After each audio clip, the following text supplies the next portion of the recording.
Tapos gina-process namo ang SEC dito.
Okay,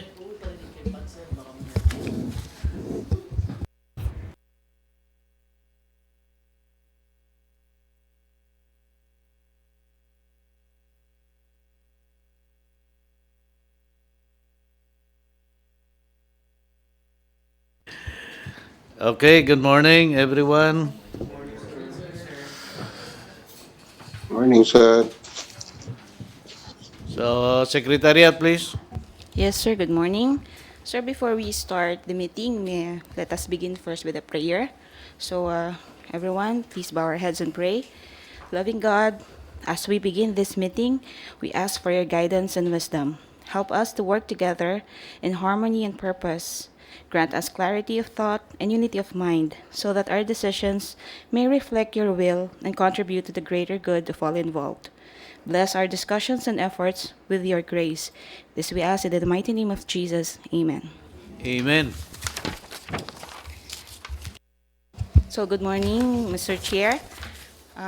Welcome to the Beats and Awards Committee for Bravo. Today is February 26, 2024. And to determine the quorum for today, I'll be conducting the roll call. So kindly acknowledge once your name is called. For the presiding officer, we have the Vice Chairperson, Major General Ricardo C. Banayat. Present. Thank you, sir. Good morning. Good morning.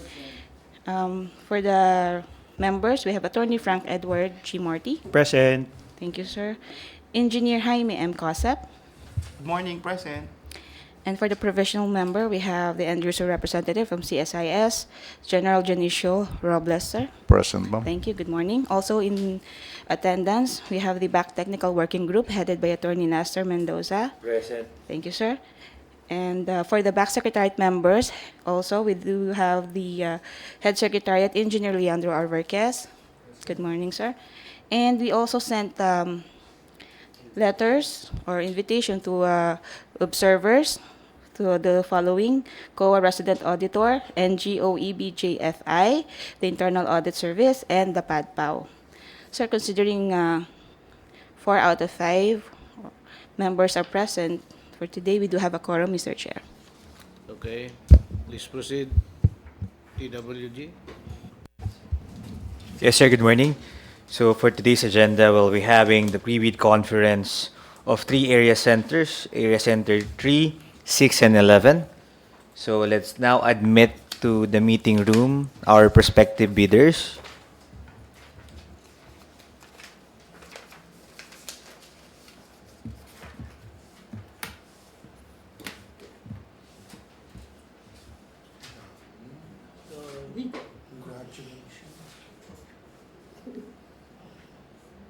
For our prospective bidders, initially, may we please ask everyone to turn on your cameras and type in the chat box the name of the company you're representing and your names, please. This is for attendance purposes.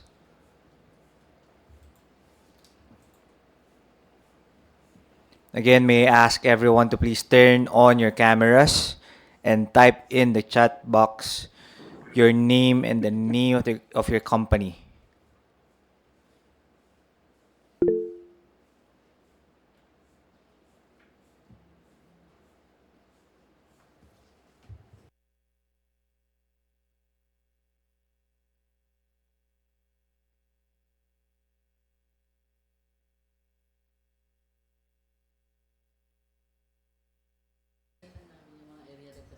Again, for the fifth time, turn on your cameras and type in your name and the company you are representing.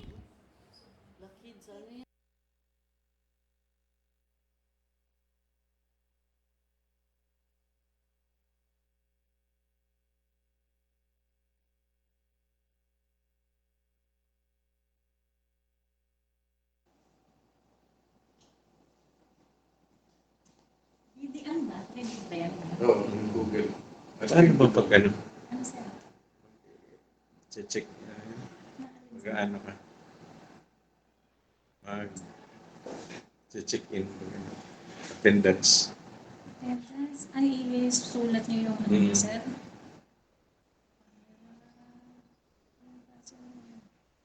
Yeah.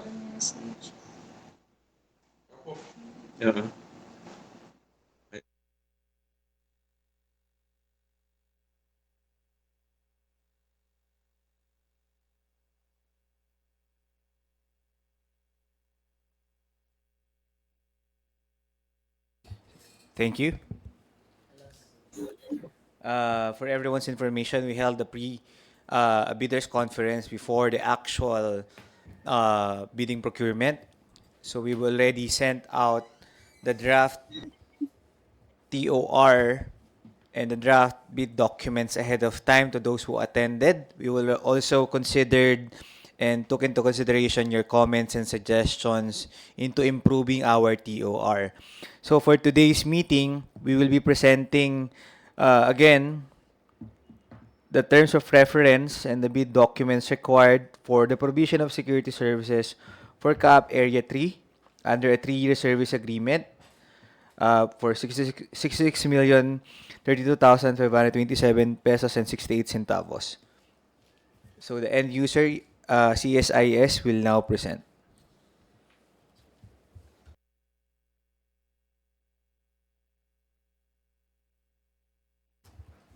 We just want to inform everyone that we are recording this meeting.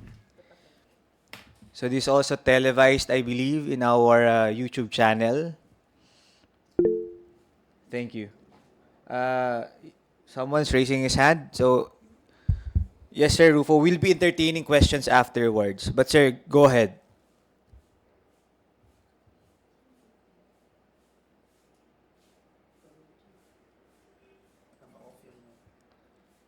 May nagtaas po ng kamay. We can't hear you, sir. Nakamute po kayo. Napindot lang, sir. Wala pa po. Okay po. Akala ko po may tanong po kayo agad, sir. Eh. Sige po, Wala. sir. Okay, sir. Let's Wala let's pa po. proceed.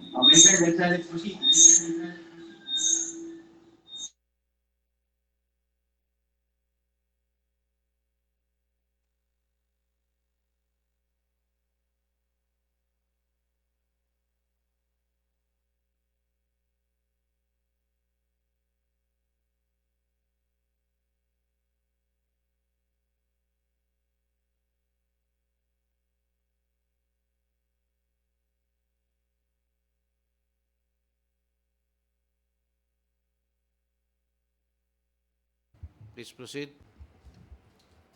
Naka-share screen na ako. Ito, Hindi, nakashare na siya. meeting ko.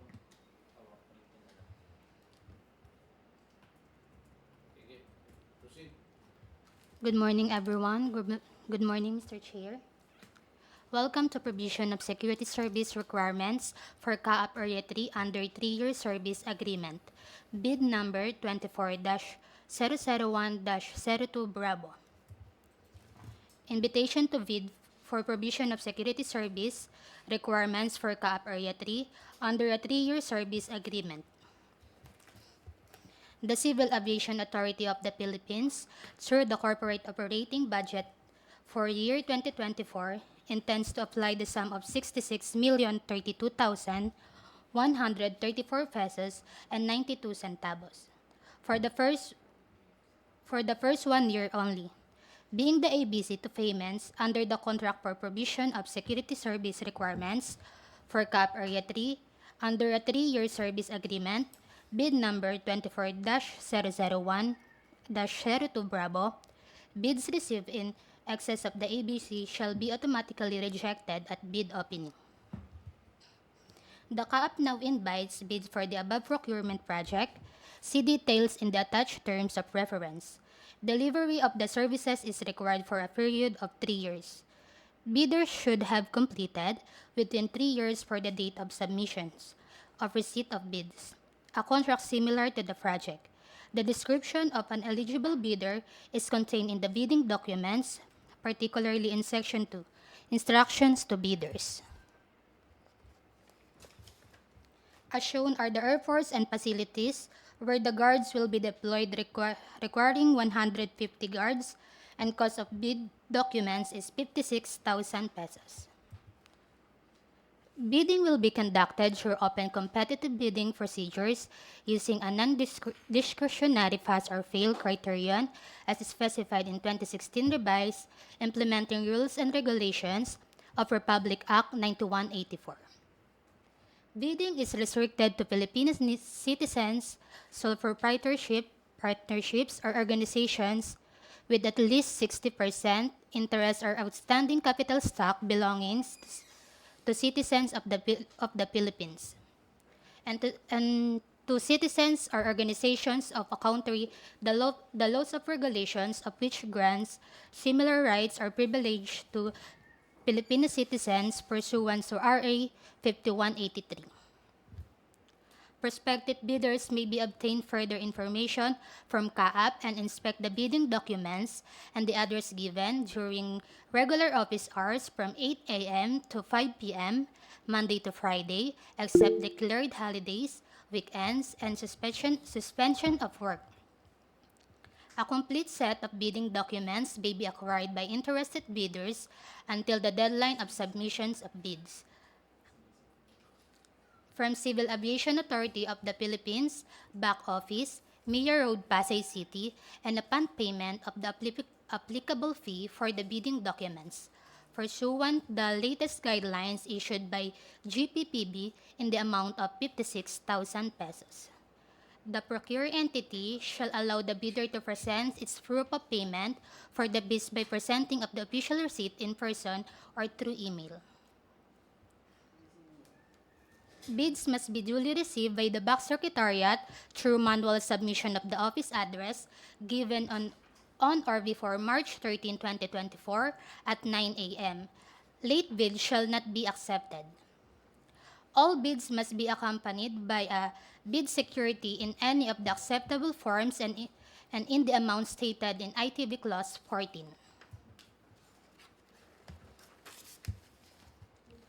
Bid opening shall be on March 13, 2024 at 9 a.m. at the CAAP back office and or via Google Meet.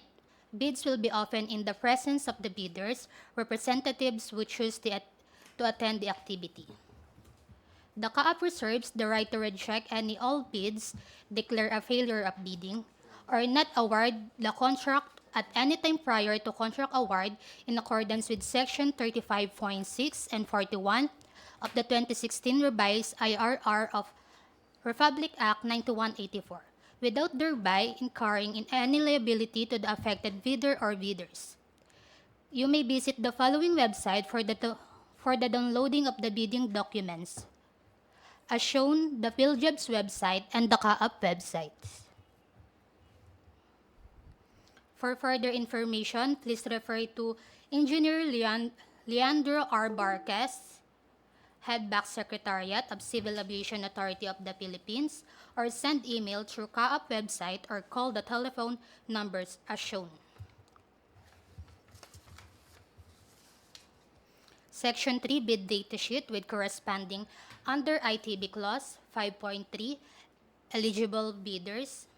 The bidders must have completed within at least a period of 3 years, CY 2021 to present, prior to the submission and receipt of bids.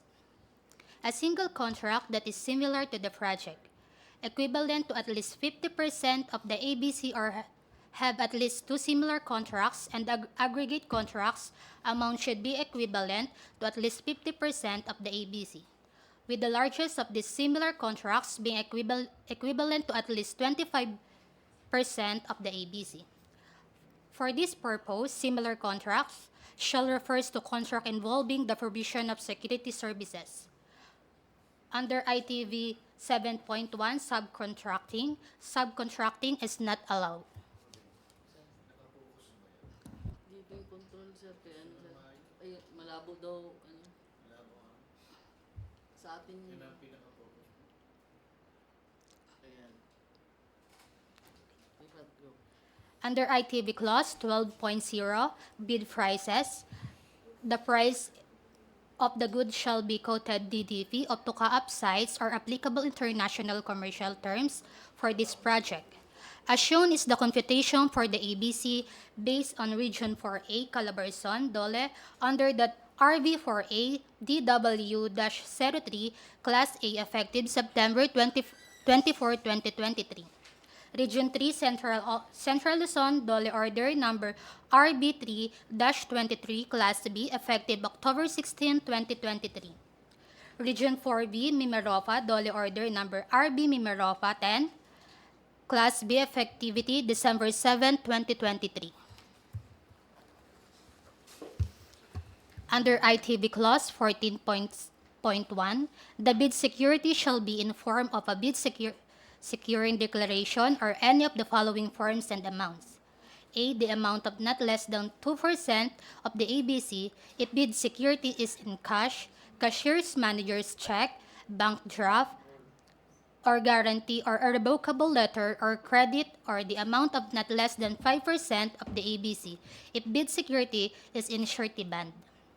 Under ITB Clause 19.3, detailed evaluation and comparison, the approved budget for the contract AVC for this project, 66,032,134 pesos and 92 centavos for the first year only, inclusive of VAT.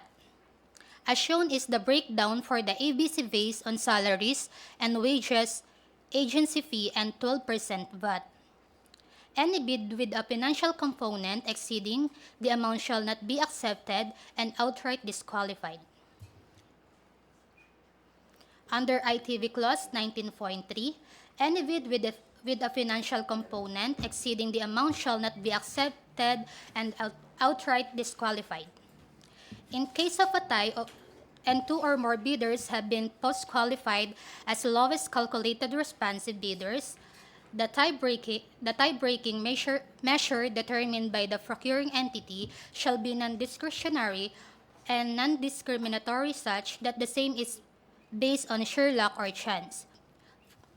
Pursuant to Appendix 11, tie-breaking method of the 2016 Revised Implementing Rules and Regulations of Republic Act No. 9184, as a matter of information to the prospective bidders and the CAAP BAC Bravo has determined to use the method of a raffle, wherein the names of the bidders involved in the tie and declared as LCRBs will be written in separate, similar unmarked papers and will be folded and placed in a container.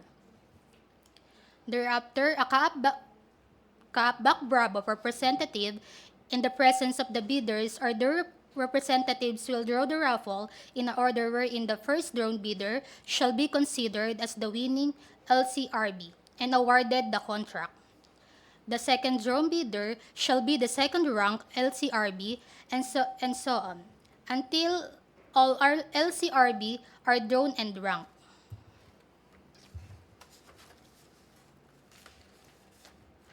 Under ITB Clause 20.1, post-qual requirements. Other appropriate documents required to be submitted during post-qualification.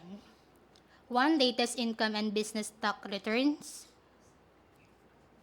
Tax return filed through the electronic filing and payment system. 2. Copy of PSA valid and current regular, not provisional, license to operate LTO, issued by Philippine National Police, Supervisory Office for Security Investigation Agency, valid on the date of submission and opening bids. 3. PSA firearms juridical license. Bidders' company profile and organizational structures of private security agencies indicating the names of its case agencies officers. 5. Certificates of satisfactory performance from all existing clients.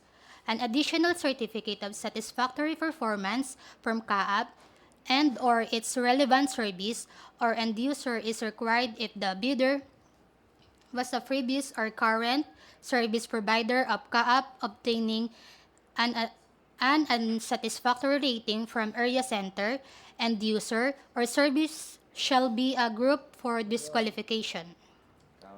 Ground for disqualification. Sorry. 6. Copy of clearance of no derogatory record, certificate of no pending case as private security agency issued by PNP SOSIA, valid during the submission and opening of bids. 7. Copy of valid current certificate of registration as contractor issued to the bidder by the regional office of the Department of Labor and Employment, wherein principally operates pursuant to Department Order Number 174, Series of 2017. Latest monthly disposition report, stamp received by PNP SOSIA 3 consecutive months prior to opening of bids. Notarized affidavit of undertaking. Authority to conduct site inspection. 11. Certificate of site inspection. 12. Audited financial statement of covering CY 2022. Stamp received by BIR on CY 2023. 13. Legal clearance to be issued by the CAAP Enforcement and Legal Service with respect to the non-pendency of any cases and prospective bidders against the authority. 14. Bid bulletin, if applicable. 15. Clearance certificate valid during the submission and opening of bids from the following: SSS, HDMF or Pag-ibig, PhilHealth, and BIR. 16. Certification of pending or no pending labor standards violation cases issued by the following agencies pertaining the provision of the security services, valid during the submission and opening of bids. DOLE and NLRC. The BAC reserves the right to verify and validate the above-mentioned documents. Failure to submit any of the post-qualification requirements on time, or a finding against the veracity thereof shall disqualify the company for award. CAAP shall thereafter award the contract to the next lowest calculated responsive bid. For this part, we want to emphasize to all our bidders that the technical working group will conduct extensive verification of all your submitted documents during post-qualification. Meaning, it doesn't mean that you get a clearance from SSS, HTMF or Pag-ibig or BIR and PhilHealth that you'll get a pass on not paying your employees mandatories. Again, we will verify this with the documents we have on hand, such as MDRs. As we have done in the past, we also contacted these agencies to verify. Again, let me just emphasize it for the last time. It's not because that you will get clearances from these agencies that you will be qualified as our bidder in this bid. Meaning we will check one by one if all your employees, all, no exceptions, none at all, are getting their mandatories, SSS, PhilHealth, Pag-ibig on time. So, iisa-isahin po namin yan. Again, tatagalugin ko po for emphasis para lang hindi po kayo magtanong or wala po para klarong-klaro po. Yung clearances that we will require from you during post-qualification should you be considered as the lowest calculated bidder or the lowest bidder. I-check po namin yan, i-counter check po namin yan, i-verify, i-validate po namin yan using your monthly disposition report, using your alpha list, using the data that is provided by us from these agencies. So yun lang po para klaro. Thank you. Section 5, Special Conditions of Contract with Corresponding under GCC Clause 2.2 for the terms of payment. Payment shall be made upon presentation by the PSA of the billing for the covered period, subject to the usual accounting and auditing rules and regulations. The billing shall be accompanied by the following document. 1. Certificate of performance issued by CSIS official in the area airport attested by the area or airport manager. 2. Official receipt of the remittances paid for the necessary benefits of security guards, SSS, PhilHealth, Pag-ibig, and withholding taxes. Number 3, certification under oath attesting that it is It is compliant with the dollar minimum wage law in accordance with its representation and warranties. 4. One copy of the original and 4 photocopies of the monthly deployment report duly accomplished by the security agency at the end of each month stating the names of the guards and supervisors, salary rates and actual attendance, and certification under OTA testing its prompt payment of wages and benefits of security guards. 2.2, the PSA shall pay taxes due in relation to the contract in full and on time. Its failure to do shall entitle CAAP to suspend payment for the services delivered by the PSA. Executive Order 398. The billing statement with the attachment as stated in SCC GCC Clause 2.2, Item 1 to 5 shall be submitted on or before 27th day of the next billing month. Performance of the security services under the contract shall likewise be in accordance with the terms of reference. Under GCC Clause 3.0, refer to Section 9, Terms of Reference. Under GCC Clause 4.0, the inspection and tests that will be covered are the following. 1. Physical condition of goods. 2. Conformity of goods to the technical specifications. 3. Authenticity of goods and whether goods delivered are functioning. If there is non-compliance or violation of items stated in Clause 4.0, the prospective bidder or the winning bidder shall be given 15 calendar days to comply with the said items or clause. Thereafter, a notice of cancellations or termination shall be sent based on the findings of non-compliance. Schedule of requirements. The following are the CAAP airports and the facilities wherein the PSA guard shall be deployed. For the manpower requirements, the project requires 150 guards with 89 guard posts. For this project, we will be using 2 work shift schedule, 12 hours and 8 hours. Ay. One lang. For this project, we'll be using 1 shift schedule. The CSIS Area Station Supervisor, in coordination with the area airport manager, has the option to adapt change the time of duty that will work best to ensure attendance of the security personnel of PSA or security as long as this follow the 12-hour rotational schedule. Yes, sir. Pero sa bidok, sir, 12 hours. 12 hours. Correct na lang dito. For equipment, the project requires firearms and ammunition, communication equipment, motor-powered vehicle, and security equipment and individual uniform and equipment of guards. For firearms and ammunition, this project requires 9mm pistol and 12 GA shotgun. As shown are the respective requirements with regards the number of firearms and ammunitions. Okay. For communication and equipment, required number as shown. And for transportation equipment, required number as shown.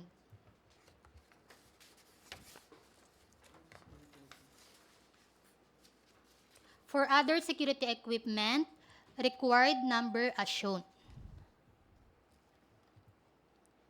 For individual uniform and equipment of guards, required number as shown.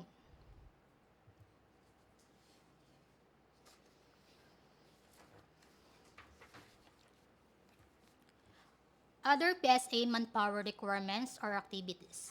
1. Submission of CSIS of 201 personnel files and necessary documents of private security guards. Schedule of delivery. 7 calendar days after receipt of notice of award. 2. Technical inspection and acceptance of committee process. 7 calendar days after receipt of notice to proceed. 3. Actual deployment or posting of selected qualified security personnel 7 calendar days after receipt of notice of assumption. 4. Basic aviation security training or basic ABSEC STP 123 of security guards within 6 months after date of posting of guards. For the qualification of security personnel, the project will be required 3 types of security personnel: the detachment commander, head guard or shift in charge, and security guard. For the detachment commander, we require that it must have at least 5 years of experience in the operations of a security detachment with minimum manpower complement of not less than 50 guards, must possess a valid security officer's license, and must have passed Ishihara test. Also, we require the head guard or shift in charge must have at least 3 years of experience in the operation of security supervisions, must possess a valid security officer's license, and must have passed Ishihara test. For security guards, we required must have at least 1 year of experience as security guard, must a valid security guard license, must have passed Ishihara test. For the other security requirements, such as training and liaison office as discussed earlier. Number 1, the PSA security officers or guards must undergo basic aviation security training phase 1 theoretical and phase 2 OJT checkout within 6 months from the date of posting of guards. 2, the PSA must require their security personnel to undergo ABSEC recurrency training every 2 years for previously deployed aviation security personnel. 3, establish a liaison office located within 5 kilometers from the CAAP, Area Center 3, with office equipment, desktop computer, filing cabinets, and office tables, consumable office supplies, office or company's signage, and manned by the office clerk or personnel at company expense 1 week prior deployment. Makeshift office shall not be acceptable. Regarding this requirement, we actually want or need our winning bidder to provide an actual office and not just a tent, not just some temporary structure. So dapat po at the least you will lease or rent an office space nearby within 5 kilometers from the area center. And this is required in all other biddings for security services of CAAP. Again, hindi po pwede yung tent lang, yung may masabing may office lang kayo. Thank you. For conduct at least 2 relevant security trainings or seminars such as but limited to the following. Ma'am, yung questions po, no, let's just raise them after the presentation para dire-diretso po tayo. Thank you. Or you can type it nasa message box so we can just read it later on. Conduct at least 2 relevant security trainings or seminar such as but not limited to the following as shown. Other security requirements: site inspection per airport or facility. Prospective bidders shall conduct site inspection in each airport or facility. The format of certificate of site inspection must be in accordance with the form provided in these bidding documents. Instruction for site inspection. Other appropriate documents required to be submitted during post-qualification. 1. Authority to conduct site inspection, BF Form 7, duly signed by ADG2 or Chief CSIS or his authorized representative. 2. Certificate of site inspection, BF Form 8, must be signed by area or airport manager or CSIS area or airport supervisor or any airport or facility officer in charge for airport and facility. Checklist of technical and financial documents. First envelope, Class A documents, legal documents, valid PhilJobs registration certificate, platinum membership, all pages, in accordance with Section 8.5.2 of the IRR. Technical documents, the statement of the prospective bidder of all its ongoing government and private contracts within 3 years CY 2021 to present, including contract awarded but not yet started, if any, whether similar or not similar in nature and complexity to the contract to be bid. C. Statement of the bidder's single largest completed contract completed within 3 years CY 2021 to present, similar the contract to be bid, except under conditions provided for in Section 23.4.1.3 and 23.4.2.4 of the 2016 revised IRR of Republic Act No. 9184 within the relevant period as provided in the bidding documents. The original copy of bid security, if in the form of a surety bond, submit also a certification issued by the Insurance Commission, or original copy of notarized bid securing declaration. Statement of compliance or conformity with the bidding documents as enumerated and specified in Section 7 Technical Specifications and signed by the authorized representative.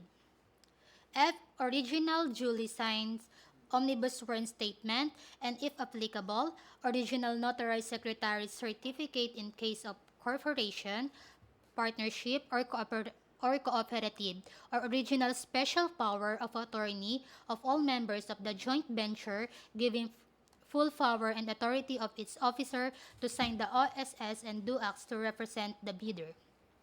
For financial documents, the prospective bidder's computation of net financial contracting capacity or a committed line of credit from a universal or commercial bank in lieu of its NFCC computation.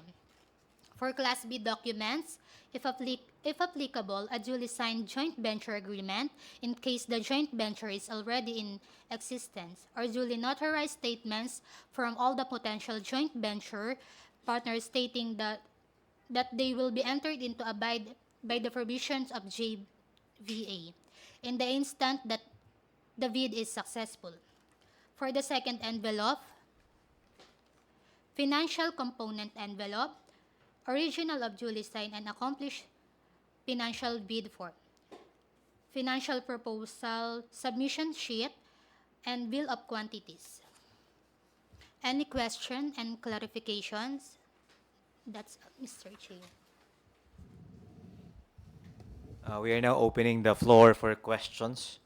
So please raise your hand again if you're called. Please identify yourself and the company you are representing.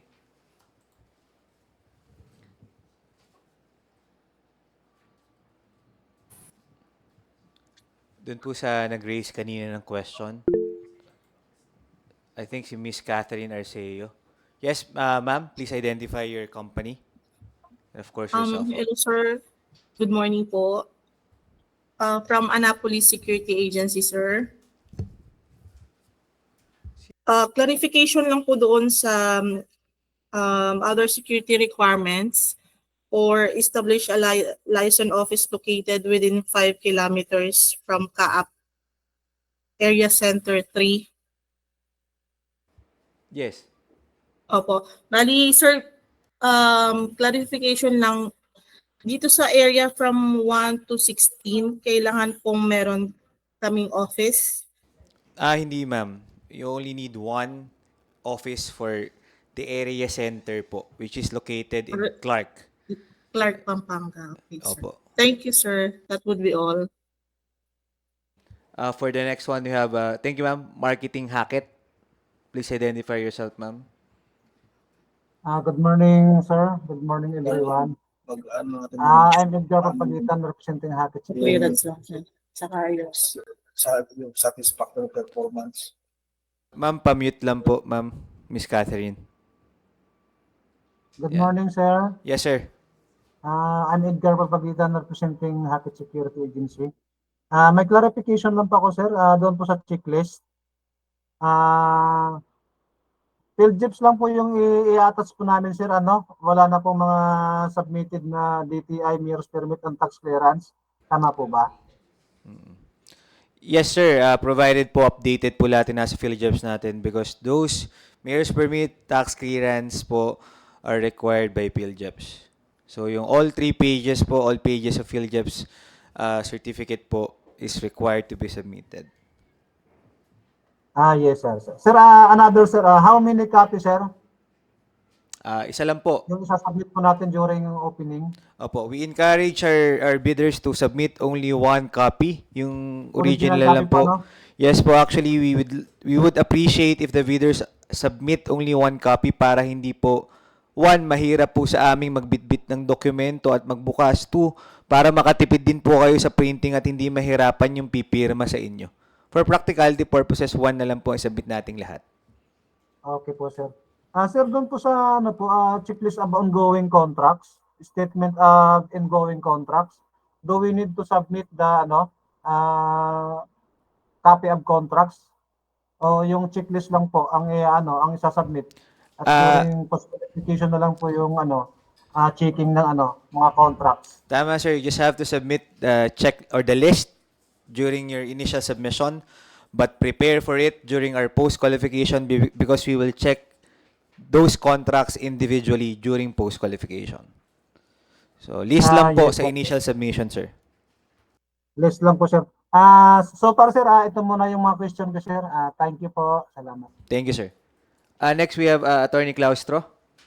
Yes, sir.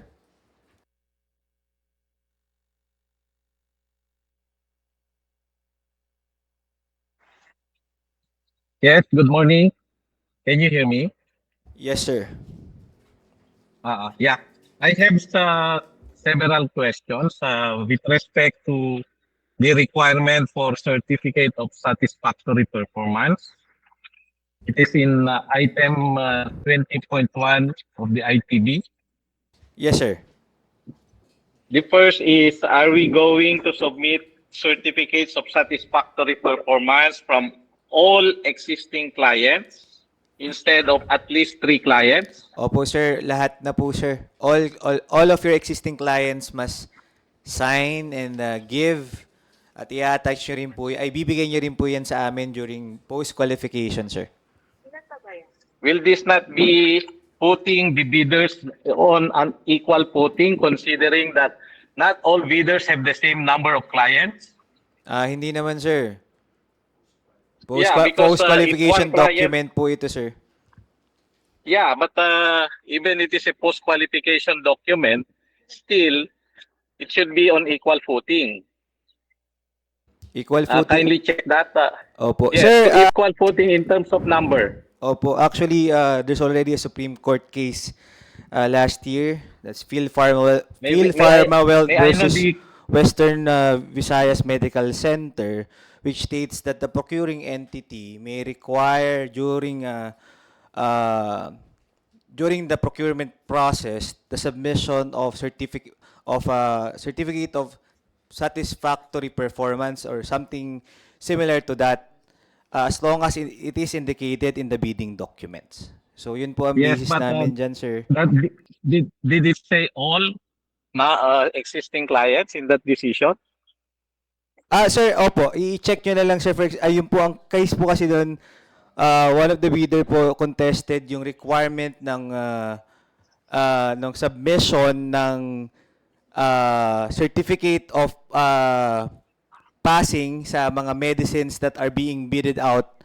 And then the Supreme Court held that it is a valid requirement. So we are... Yeah, but not on the terms of all existing clients, because what I'm asking for a clarification is the all existing clients, because all bidders have not the same number of clients. Mr. Chair, if I may, sir. Attorney Clausto, good morning. This is Yes. Frank Marty po. Sir, yes, we will look into your concern, sir, regarding the submission of all the uh, clients certificate of satisfactory performance from all your existing clients, sir. We will take note of that, sir. Meantime, sir, those requirements as indicated and discussed in our pre-bidding conference will remain for now, but rest assured, sir, we will take a look into that concern as well, sir. Yes, because under the PBD, the Philippine Bidding Documents, which is the reference point, and your previous requirements, it only requires at least three existing clients. Yes, sir, And we are aware of that, sir. that will put the every bidder on equal footing. But again, sir, for now, it is our requirement. It is indicated in our bidding documents, but we will check into your, I mean, we will look into your concern, sir, for now. Okay, thank you very much. May I proceed to my next question? Go ahead, sir. Yes. With reference to your requirement of certificate of satisfactory performance if you are a provider of CAAP or previous provider of CAAP. So this is an added requirement for bidders with CAAP clients. So will this not also violate the rule on equal footing or uniformity of requirement? If I may respond, Mr. Chair. Yes, please. Sir, actually, Attorney Klaus, so this is part of our post-qualification documents. While this may require additional requirement to clients, I mean to bidders with CAAP as a client, but during evaluation, during post-qualification evaluation, we are evaluating each and every client of our I mean potential service provider. So all your submissions, all your clients, we will verify this during post-qualification, and the requirement is only added considering that CAAP is also a client of that prospective bidder. With more reason, Mr. Chair, that this is if it is an added requirement, and then this should not be allowed unless it refers to a permit or licenses. Because better decision of the Supreme Court and GPPP resolution, what can you add only or what can you ask as additional requirements are must refer only to licenses and permits. But if I, And certificate of performance is not a license and permit. Mr. Chair, if I may, sir. Sir, I guess you're referring to the eligibility requirements. We cannot add or modify the eligibility requirements as already provided in the IRR of 9184. But as to the technical requirements, the procuring entity may provide additional requirements should the procuring entity deemed it necessary in order to determine the capability, capacity, and the capacity of the would-be um, provider. With all due respect, the additional requirement being referred to is not only limited to eligibility requirements. And this is precisely the ruling of the Supreme Court and the GPPB that what you can require are only related to permits and licenses. And that is very clear in the GPPB resolutions.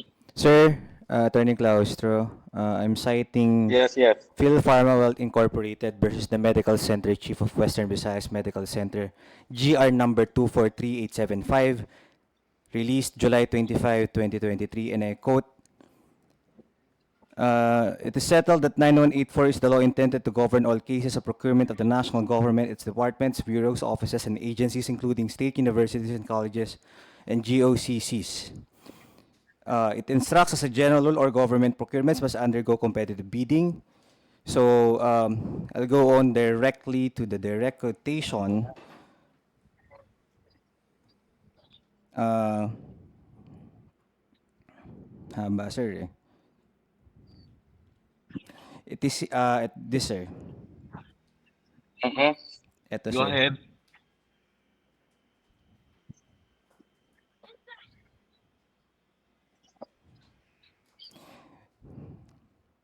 Noting in the GPRA, or the Government Procurement Reform Act, states that the requirements in the bidding documents are limited to only those enumerated under the law.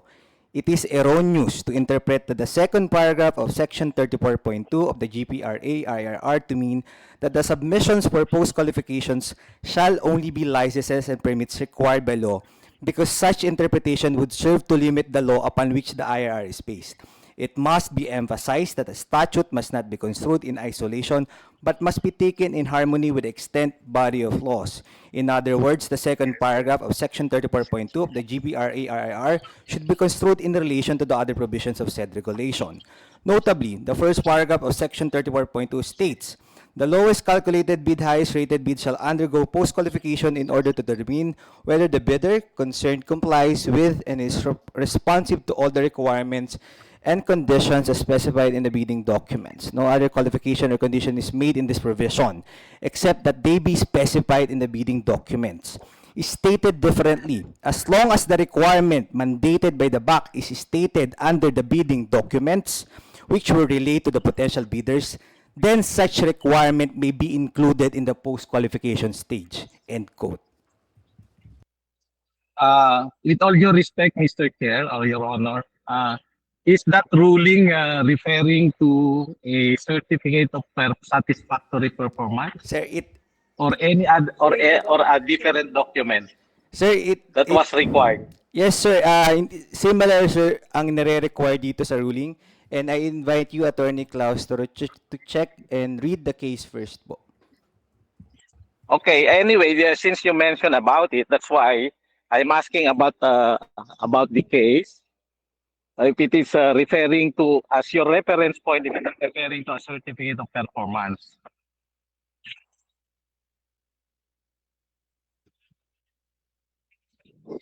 So anyway, we just want to put on record our request for clarification on the matter of the propriety of requiring a specific certificate of satisfactory performance for CAAP alone. This is not available to other bidders. We take note, Attorney Klaus, of your manifestation and your Okay. comments. Thank you. Okay. And then I'm going to my third question. May I proceed, Mr. Chair? Please proceed. Thank you, Mr. Chair. With respect to the item that any unsatisfactory performance rating from any CAAP account will be a ground for disqualification. Is this not a discriminatory requirement or a prejudging of the result of the bidding, Mr. Chair? Actually, Attorney, yes po. Proceed, sir. And then one unsatisfactory performance or one area with unsatisfactory performance, will that apply to all the areas being bidded? Or what we call falsity in one is falsity in all? Yes, sir. Actually, sir, if we may emphasize, sir, or we may elaborate further this requirement, any unsatisfactory performance from all your existing client is a ground for disqualification. And this is consistent with the IRR of RA 9184. Considering, sir, that if you remember, sir, for procurement of goods, services, and infrastructure, a slippage in any of the projects that are ongoing, sir, with the ongoing project, sir, is a ground for disqualification. So I bring your attention to the IRR, sir. I'm just looking at I'm just double checking again the said provision. Any slippage, 10% slippage, or any unsatisfactory performance, the provision does not specifically state that, but anything, any finding against or any finding by the TWG regarding the performance or there's a delay or misdelivery, sir, is a ground for disqualification already. So, sir, to clarify again, sir, any unsatisfactory performance from any client as verified by the TWG, not only through the certificates, but also through further verification during post-qualification, is a ground for disqualification in this bidding. does that apply to services or to construction? Goods Is and there a services, Supreme Court sir. decision on that? It's a Is that a provision, Supreme? sir. Is there a Supreme Court? Yes, is there a Supreme Court decision interpreting that aspect? Because what I'm aware of are construction businesses and not services. Mr. Chair, sir, if I may cite section 34.3 under uh, letter B, number 3, verification and or inspection and testing of goods, products after sales and or maintenance capabilities if applicable in applicable cases, as well as checking of the following. And then in number 3, it is provided here, letter C, unsatisfactory performance of the supplier's obligation as per contract terms and conditions at the time of inspection. So it is Okay, the RIRR. that will lead me to my next question, Mr. Chair. Is the continuous renewal of our contract is considered unsatisfactory performance rating? Sir, that actually is not related to this procurement, sir. Yes, because Opo. Sir, we there must be limit. some basis because there may be some relational problem with some areas. And then on a mere stroke of a pen, they will just state there unsatisfactory, when in fact they keep on availing our services without terminating us or issuing us any notice of unsatisfactory performance. Opo. Sir, if you want, Because to me, this is purely discriminatory in essence. And that's why I'm asking if there is a Supreme Court decision to this effect.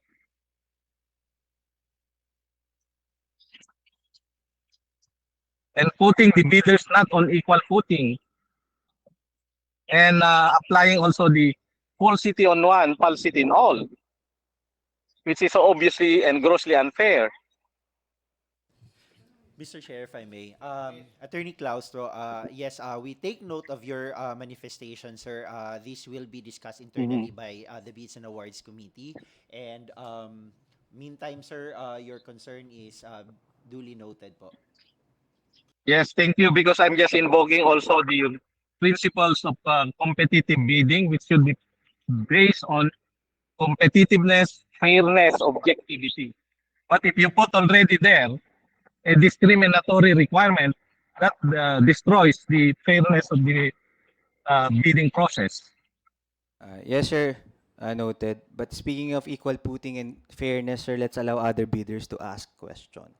So, Yeah, no problem. moving on to You're the now next. telling me that I should stop asking questions already?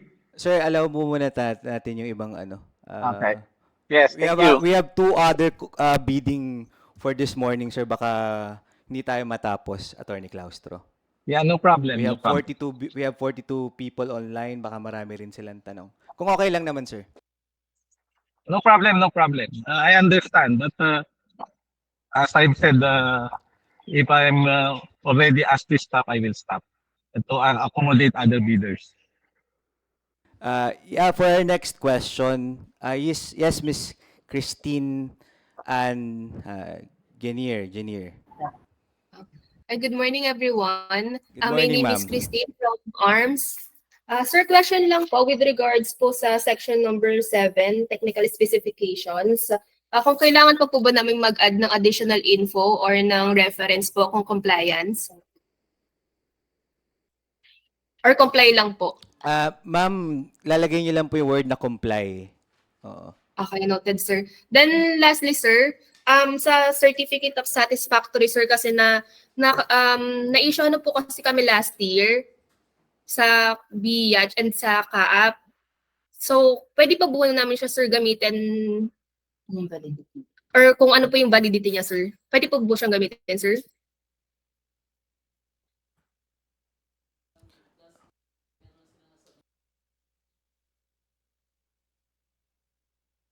Hello, sir? Wait lang, ma'am. We're still discussing. Okay. Thank you po.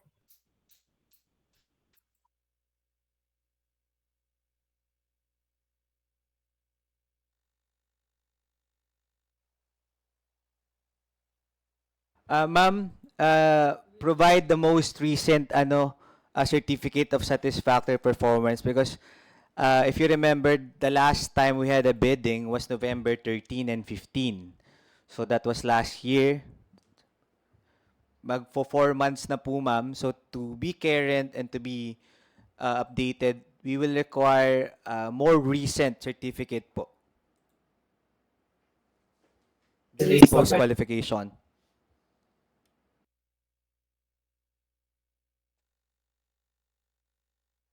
Okay, sige. Sir, ano po yung recent? Hanggang ilang days po?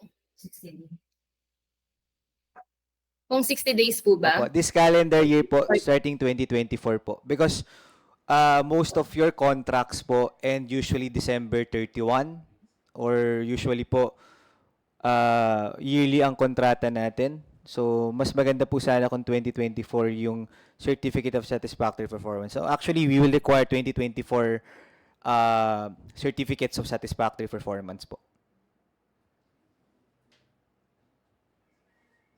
Okay, sir, formalize na lang po namin. Thank you po. Yes, ma'am. Thank you.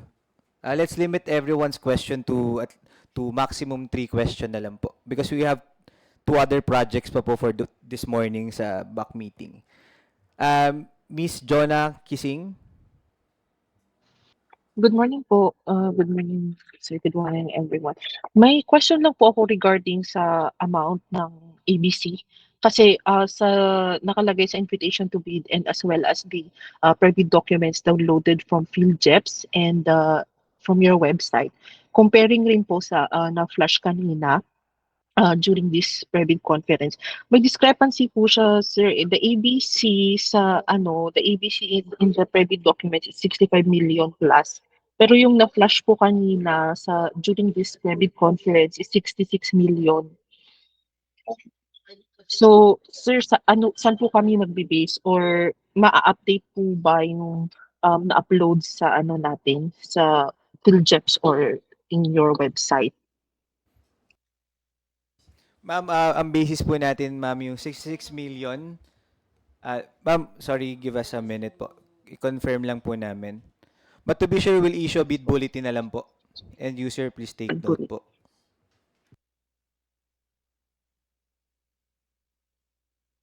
And another question po regarding sa schedule ng site inspection. Kailan po pwedeng mag-inspect, sir?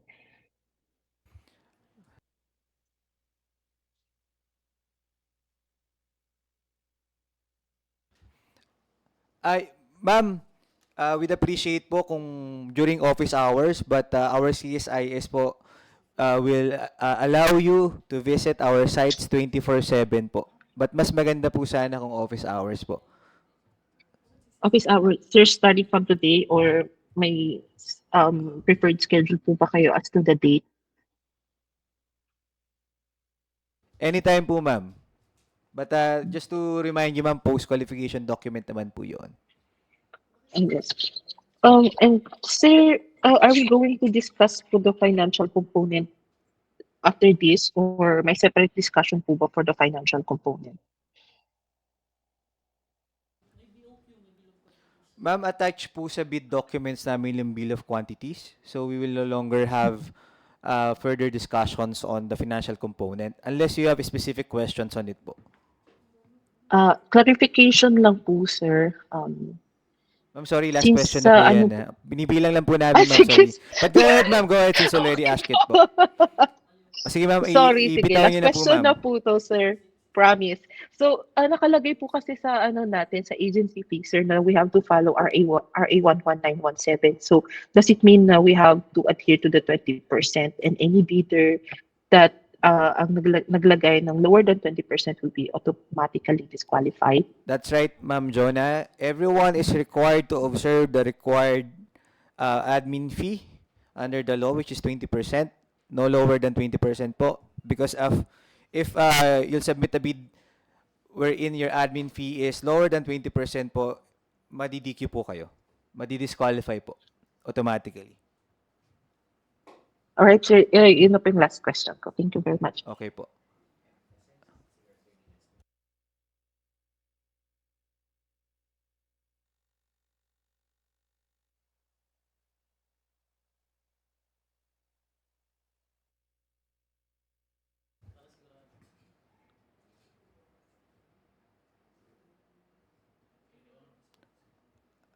May question pa po. Sige, Attorney Claustro ulit.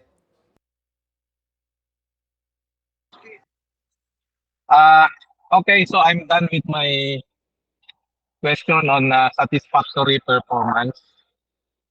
Now, I have additional questions on the provisions of the penalties. May I know where did we base the amount of the penalties? Because I've noticed that there are offenses or violations which are covered by existing laws, and yet the amount of penalty that is imposable is much, much lower than the amount that is provided for in your terms of reference or table of penalties. So obviously there is a conflict between a law and a contractual stipulation, if ever this will be reduced into a contractual stipulation. And in case of conflict, the law is clear that that provision is void. Attorney Klaus, so yes, we will check on those provisions affecting or concerning penalties. But for now, we take note of your manifestation, sir. But before we move to your next question, be it recalled that during the we conducted a forum with our prospective bidders on this, and these provisions or these items were also discussed during that forum. But again, sir, we duly note of your manifestation, and we will look into that. And should we need to issue bid bulletin to clarify or change or amend any of the provisions of the bid documents, we will just do so, sir. Thank you, Attorney Claustro.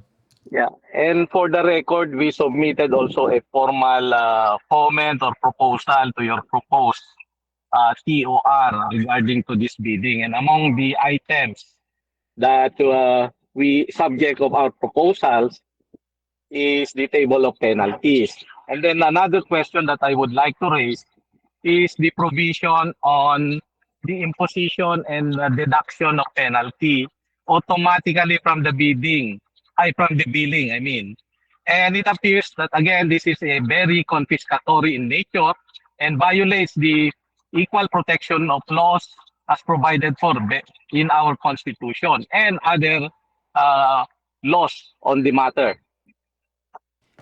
So I don't see any process on the implementation, deduction and payment of penalties. It's all indicated there that it can be deducted or it can be automatically deducted from the billing, which will put any bidder or service provider into a very helpless position. Yes, sir. Again, we take note of your manifestation, sir, and we will revisit the provisions on penalties as well as the implementation process of these provisions, and we will just issue bid bulletin just to correct should we deem it necessary to do so. Thank you, sir. Thank you. Last question na lang po. For the record, Mr. Chair, just for economy of time, may I be allowed to submit formally our other questions or clarifications so that the BAC can go over it and then come out with a ruling if needed, instead of raising them here one by one? Yes, And sir. for all other bidded areas? Yes, sir. Each and every bidder, sir, is allowed to do that. So for those who have more questions, you can submit an email to us or a letter to our office. So last na po ito, Topcom, Security Agency. Yeah. Hi, Topcom Security Agency. Just a question on the statement of all ongoing contracts. If we just need a summary or if we need an attachment of the contract or notice of award or notice to proceed. You just need to list po as I answered a while ago. Listahan lang po ang kailangan but prepare the contracts, the NOAA and TP po, during post-qualification, should you be the lowest calculated bidder? So, ang susundan lang po natin is yung attached form during initial bid submission. So, you don't have to attach yung NOAA, NTP, the contract itself during your initial submission po.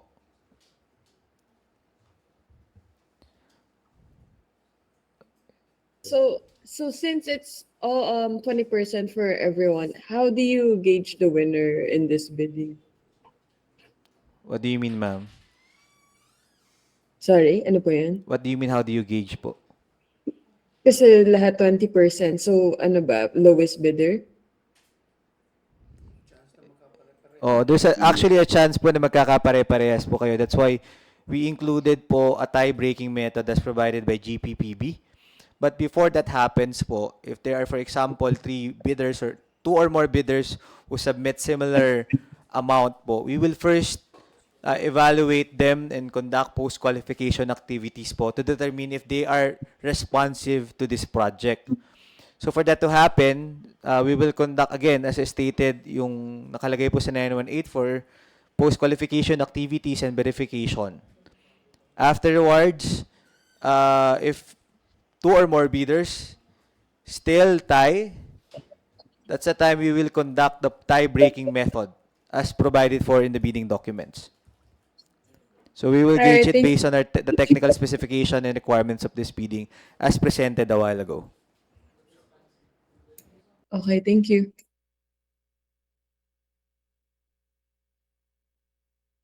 So thank you, everyone, for your attendance in today's pre-bid conference. Again, if you have any more questions, you can send this to us. You can email this to us. We will conduct the next presentation for pre-bid conference for CAAP Area 6. So if you're also bidding for that same area, you can stay. And I'm turning this again to the end user for their presentation. Mr. Chair. Mr. Chair. Go ahead, please. Yeah, may we request for a copy of the minutes of the pre-bid conference for this purpose? Thank you.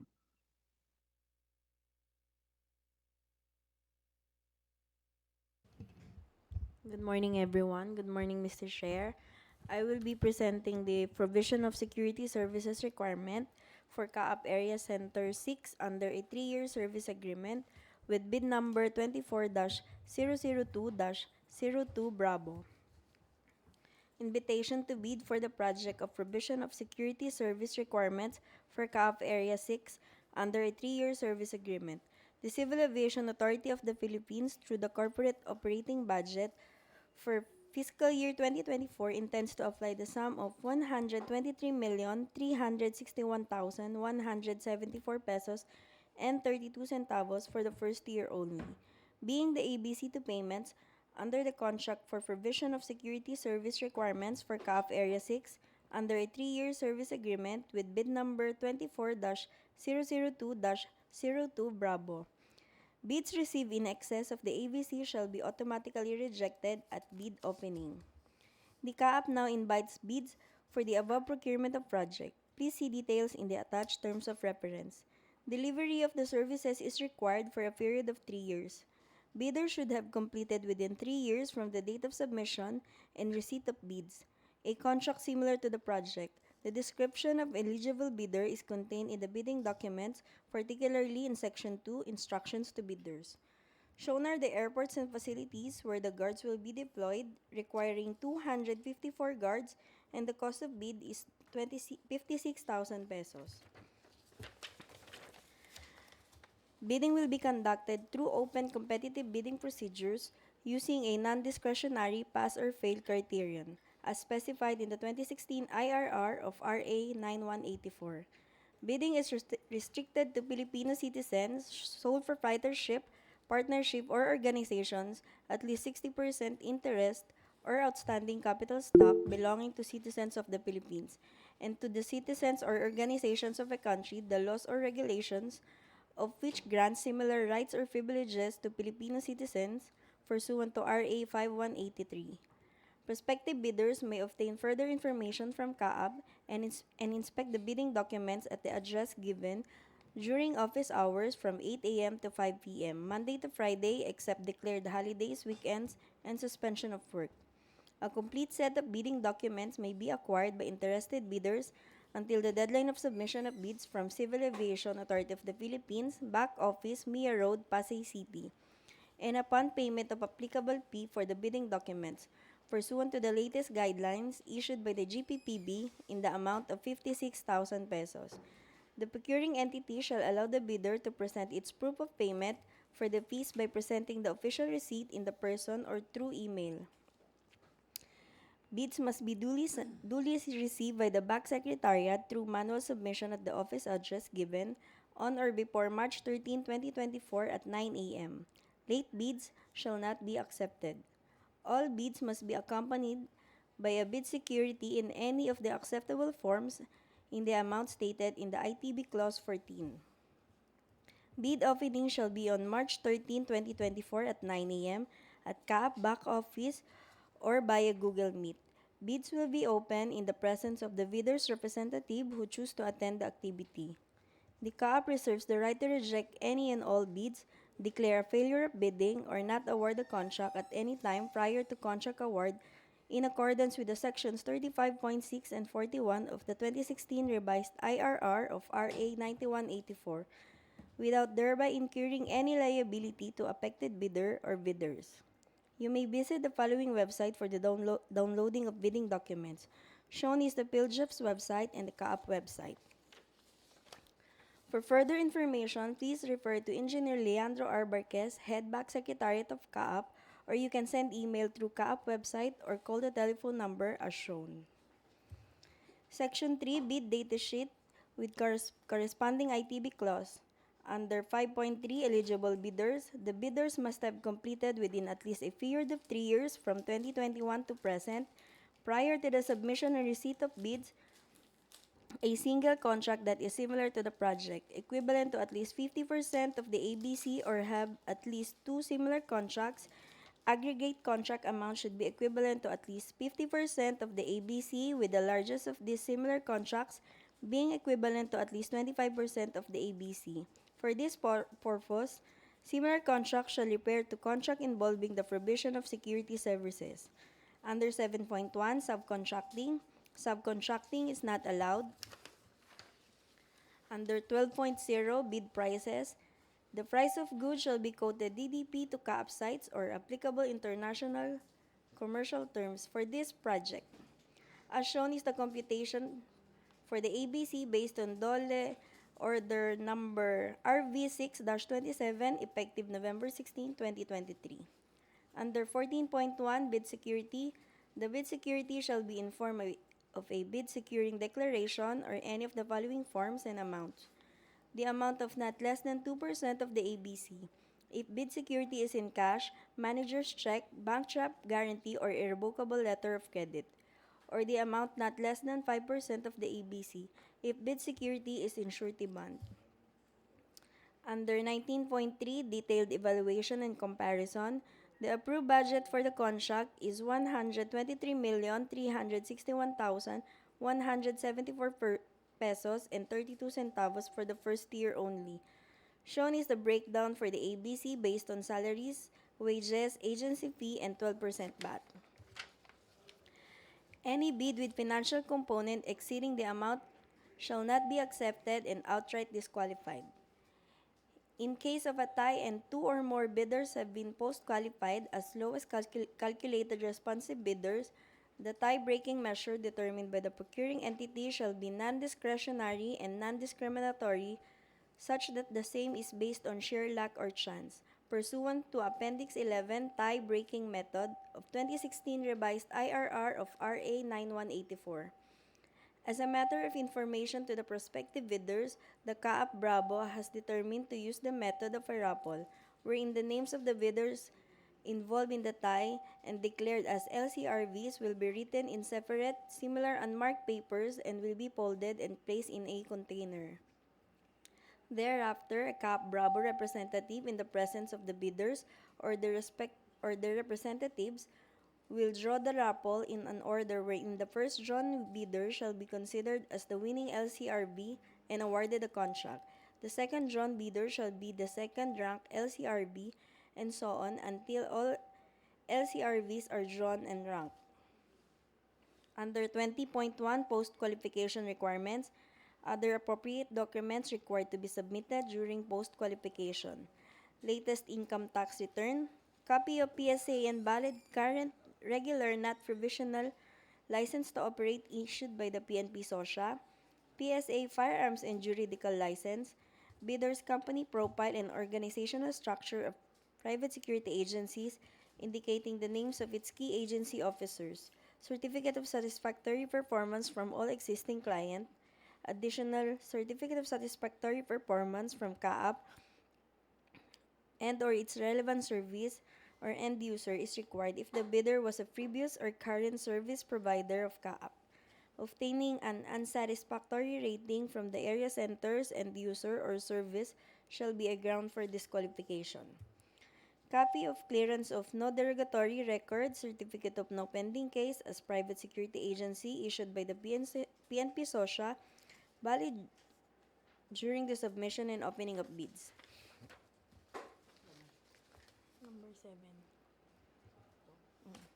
Copy of valid and current certificate of registration as contractor issued by the bidder by the Regional Office of DOLE, where it principally operates pursuant to Department Order Number 174 Series of 2017. Latest MDR stamped received by PNP SOSHA from the 3 consecutive months prior to the opening of bids.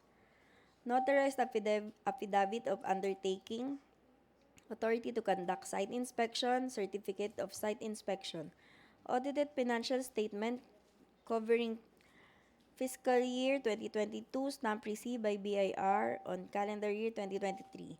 Legal clearance to be issued by the CAAP Enforcement and Legal Service with respect to the non-pendency of any cases or of prospective bidders against the authority. Number 14, bid bulletin if applicable. Clearance certificate valid during the submission and opening of the bids from the following SSS, Pag-ibig, PhilHealth, and BIR. Certification of pending or no pending labor standard violation cases issued by the following agencies pertaining to the provision of security services valid during the submission and opening of bids from DOLE and NLRC. The BAC reserves the right to verify and validate the above-mentioned documents. Failure to submit any of the post-qualification requirements on time or a finding against the veracity thereof shall disqualify the company for award. CAAP shall thereafter award the contract to the next lowest calculated responsive bidder.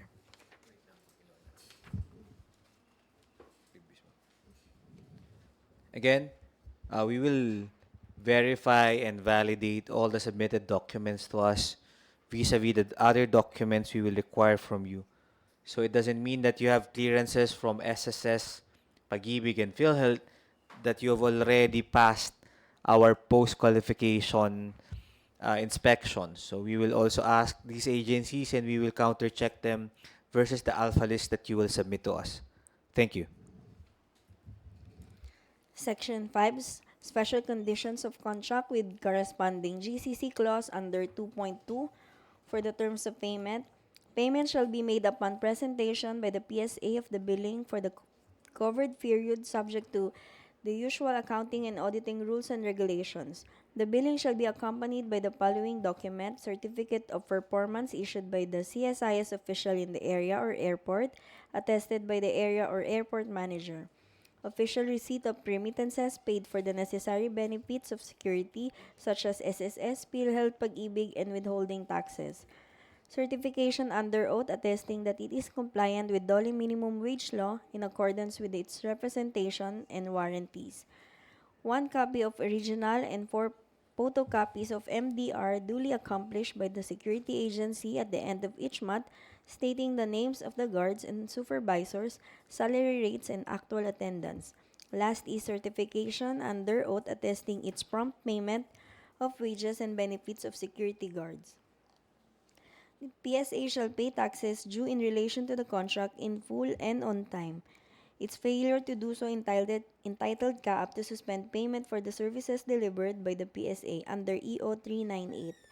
The billing statement with attachment, as stated in SCC GCC Clause 2.2, items 1 to 5, shall be submitted on or before 27th day of the next billing month. Performance of the security services under the contract shall likewise be in accordance with the terms of reference. Under 3.0, please refer to Section 9, Terms of Reference. Under 4.0, Inspection and Test, the inspection and test that will be covered are the following: physical condition of goods, conformity of goods to the technical specification, authenticity of goods, and whether goods delivered are functioning. If there is non-compliance or a violation of items stated in Clause 4.0, the prospective bidder or the winning bidder shall be given 15 calendar days to comply with the said items or clause. Thereafter, a notice of cancellation or termination shall be sent based on the findings of non-compliance. Section 6, Schedule of Requirements. The following are the CAAP, Air Force, and facilities where the PSA Guard shall be deployed. For the manpower requirements, this project requires 254 guards with 117 guard posts. This project will be using two work shift schedule, the 8-hour and 8-hour work shift, 12 and 8-hour work shift. The CSIS Area Station Supervisor, in coordination with the area or airport manager, has the option to adopt or change the time of duty that will work best to ensure attendance of the security personnel of PSA or security, as long as it follows the 12-hour and 8-hour rotational schedule. For the equipment requirement, this project requires firearms and ammunition, communication equipment, motor-powered vehicle, other security equipment, individual uniform, and equipment of guard. As shown are the required number for the said equipment. For other security equipment, as shown. For individual uniform and equipment of guard, as shown. Other PSA manpower requirement or activities. Submission to CSIS of 201 files and necessary documents of private security guard. 7 calendar days after receipt of notice of award. Technical inspection and acceptance committee. 7 calendar days after the receipt of notice to proceed. Actual deployment or posting of selected qualified guards. 7 calendar days after receipt of notice of assumption. Basic ABSEC training within 6 months after the date of posting of guards. For the qualification of security personnel, this project requires 3 types of security personnel. One is the detachment commander, head guard or ship in charge, and the security guard. For the detachment commander, we require at least 5 years experience in operation of a security detachment with minimum manpower complement not less than 50%, must possess a valid security license, and must have passed Ishihara test. For the head guard, must have 3 years of experience in the operations of security supervision, must possess a valid security officer license, and must have passed Ishihara test. For the security guard, must have at least 1 year experience as security guard, must possess a valid security guard license, and must have passed Ishihara test. For other security requirements, such as ABSEC training and license office, the PSA security guards must undergo basic ABSEC training Phase 1 and Phase 2 within 6 months from the date of posting of guards. The PSA must require their security personnel to undergo ABSEC recurrency training every 2 years from previously deployed aviation security personnel. Establish a liaison office located within 5 km from the CAAP Area Center 6 with office equipment such as desktop computer, filing cabinets, and office tables, consumable office supplies, office or company signage, and manned by office clerk at company expense 1 week prior deployment. Makeshift office shall not be acceptable. Number 4, conduct at least 2 relevant trainings, seminars such as but not limited to the following as shown. Other security requirements, site inspection. Prospective bidder shall conduct site inspection in each airport or facility. The format of certificate of site inspection must be in accordance with the form provided in this bidding document, see BF Form 08. Instruction for site inspection. Other appropriate documents required to be submitted during post-qualification. Number 1 is the authority to conduct site inspection duly signed by the ADG2 CSIS or his authorized representative. And number 2 is certificate of site inspection must be signed by the area or airport manager or CSIS or airport supervisor or any airport or facility officer in charge per airport and facility. Checklist of technical and financial document. The first envelope is the Class A document, legal documents, a valid field jobs registration certificate, platinum membership in accordance with Section 8.5.2 of the IRR. Technical document, statement of the prospective bidders of all its ongoing government and private contracts within 3 years from 2021 to present, including contracts awarded but not yet started, if any, whether similar or not similar in nature and complexity to the contract to be bid.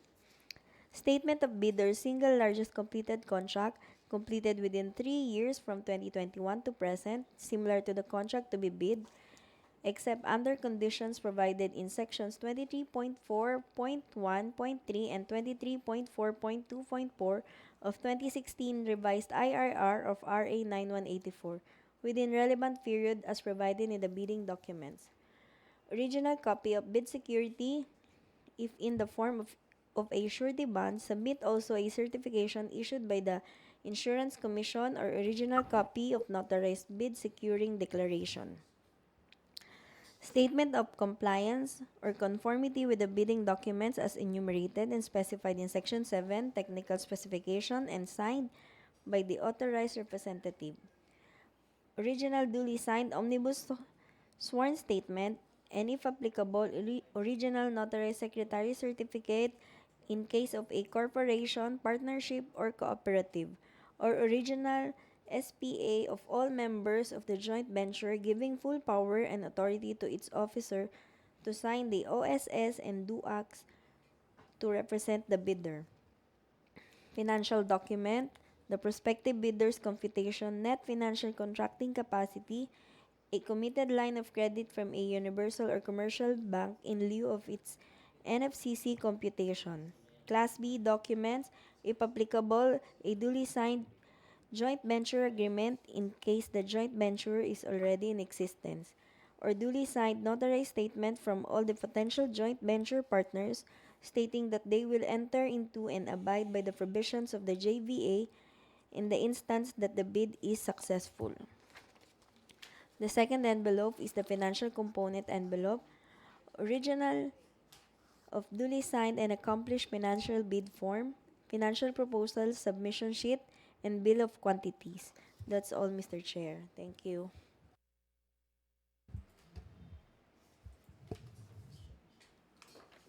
Again, we're opening the floor for questions.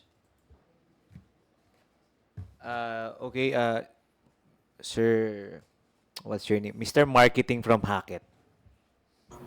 Good morning, sir. Good morning, everyone. Sir, may clarification lang po ako, sir. Doon po sa conformity of... Sir, please introduce yourself po muna, sir. I'm Edgar Papagitan, representing Hackett Security Agency. My question is, under conformity section 6 and 7, sir, page 43, letter C. Yes, sir. Ito po kasi, sir, is stability of the agency. Kailangan po bang isubmit ito, sir, during opening of bid? Sir, stability of the agency? Opo, sir. Under ano po? Under page 43, letter C. Stability of the prospective private security agency. C1, year of experience. letter A, B, C, hanggang ano po ito, sir? Attachment po ba ito, sir, during opening of bid under section 6 at 7? Or maglalagay lang po kami ng comply dito po sa section 6 and 7?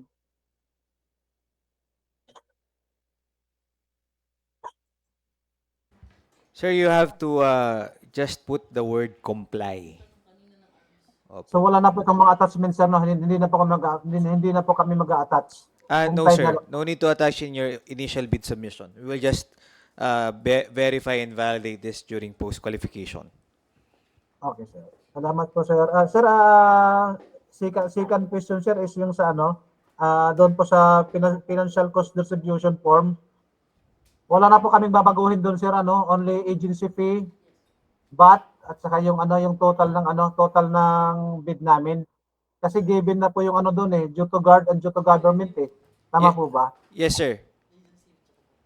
So kung mayroon pong security agency na magbago po ng baguhin po yung form nyo, at baguhin nila yung yung financial cost distribution nyo, subject for disqualification po yun, sir, Yes, sir. For disqualification, sir, you're only allowed to change the admin fee and yung value-added tax natin. Yes, sir. Klaro po, sir. Salamat po. And to emphasize, no one is allowed, no bidder is allowed to bid an admin fee lower than 20%. Okay, sir. Thank you, sir. Yun lang po yung sir, clarification ko. Salamat po. Okay, sir. Next, Attorney Claustro. Yes, good morning again. For the economy of time, may I be allowed to submit my clarifications via writing and thereafter to get a copy of the minutes of the pre-bid conference? Yes, sir. All bidders are allowed to submit and write us a letter or email.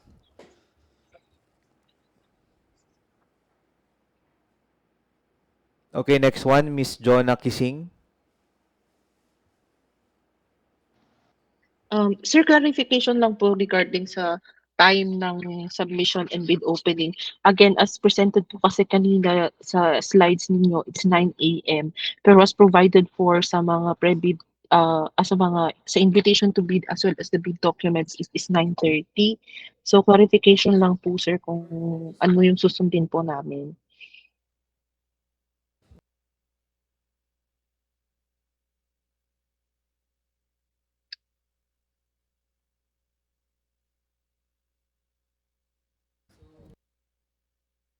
Yes, ma'am. 9 a.m. po yung final deadline and we will issue a bid bulletin for this to clarify. Noted po. Sir, last question po regarding sa certificate of satisfactory performance. I haven't seen any format po kasi, pero yung satisfactory po ba na rating is the average na, or if there is an unsatisfactory, say for instance, may mga factors, may unsatisfactory na na rating, pero the overall average is satisfactory. So okay lang po ba yun, sir, na ang hinihingi nating satisfactory performance is the overall performance, or dapat lahat ng factor indicators lahat ng factor indicators dapat satisfactory? Ma'am, we're going to check yung overall performance. But again, as we stated a while ago, all submissions, documentary submissions will be verified and validated po. So if ever for example, you'll be able to submit certificates of satisfactory performance from all your current clients, it will still be subjected to further verification and validation of the technical working group. Siyempre po, madali lang din naman po kumuha ng, we're not discounting the fact that pwede po tayo makakuha ng certificate of satisfactory performance, but on the ground, pwede pong ma-verify ng BAC na hindi naman talaga bayad, yung mga guards, late natatanggap ang sahod, hindi nabibigay mandatories nila. So of course, while we will ask for the most recent, this year's certificate of satisfactory performance from all your clients, kailangan pa rin po namin i-verify yun. And we will check the overall po. Okay. Overall performance of your Overall agency. performance. Okay po, sir. That's it po. Thank you.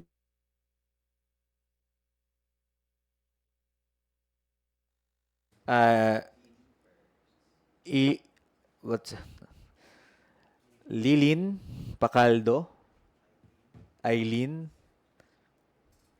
Is that Good an morning, I? sir. Opo. From GDS Security po, sir. Clarification lang po regarding po sa page 43 o page 121, technical specification. Okay lang po ba na affidavit of undertaking po yung isubmit namin sa page 4 po, yung A to D? We're checking the document, ma'am. Wait lang po. Okay, sir.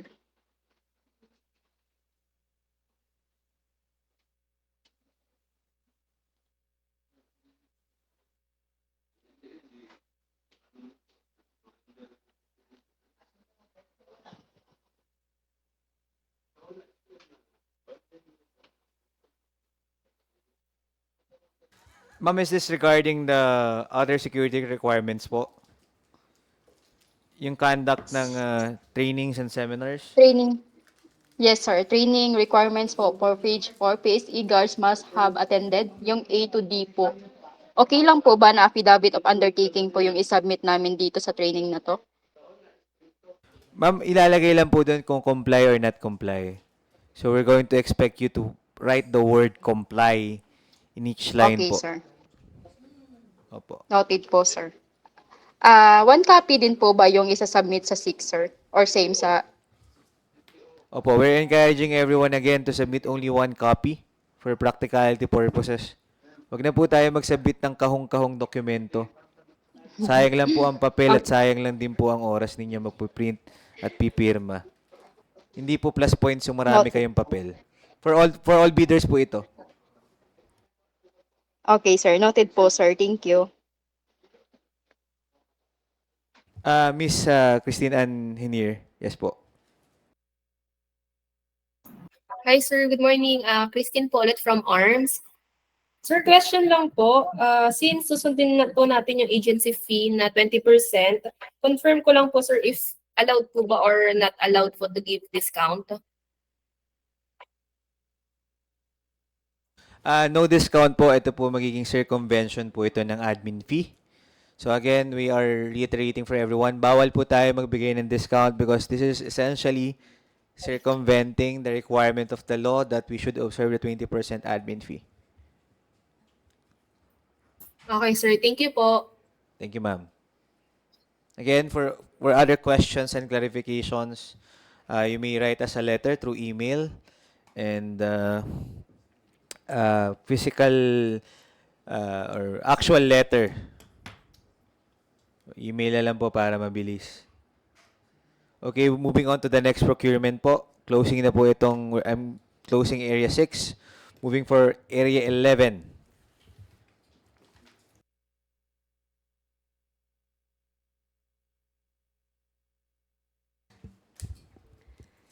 Provision of security services requirement for CAAP Area Center 11 under a 3-year service agreement with bid number 24-003-02 Bravo. Invitation to bid for the project of provision of security service requirements for CAAP Area 11 under a 3-year service agreement. The Civil Aviation Authority of the Philippines through the corporate operating budget for the fiscal year 2024 intends to apply the sum of 68,588,883 pesos and 72 centavos for the first year only, being the ABC to payment under the contract for the provision of security service requirements for CAAP Area 11 under a 3-year service agreement with bid number 24-003-02 Bravo. Bids received in excess of the ABC shall be automatically rejected at bid opening. The CAAP now invites bids for the above procurement project. Delivery of services is required for a period of 3 years. Bidders should have completed within 3 years from the date of submission and receipt of bids a contract similar to the project. The description of an eligible bidder is contained in the bidding documents, particularly in Section 2, Instruction to Bidders, Shown are the airports and facilities where the guards will be deployed, requiring 162 guards, and the cost of bidding document is 56,000. Bidding will be conducted through open competitive bidding procedures using a non-discretionary pass or fail criterion, as specified in the 2016 IRR of RA 9184. Bidding is restricted to Filipino citizens, sole proprietorship, partnership, or organization with at least 60% of interest or outstanding capital stock belonging to citizens of the Philippines, and to citizens or organizations of the country, the laws or regulations of which grant similar rights or privileges to Filipino citizen pursuant to RA 5183. Prospective bidders may obtain further information from CAAP and inspect bidding document at the address given during regular office hours from 8 a.m. to 5 p.m. Monday to Friday, except declared holidays, weekend, and suspension of work.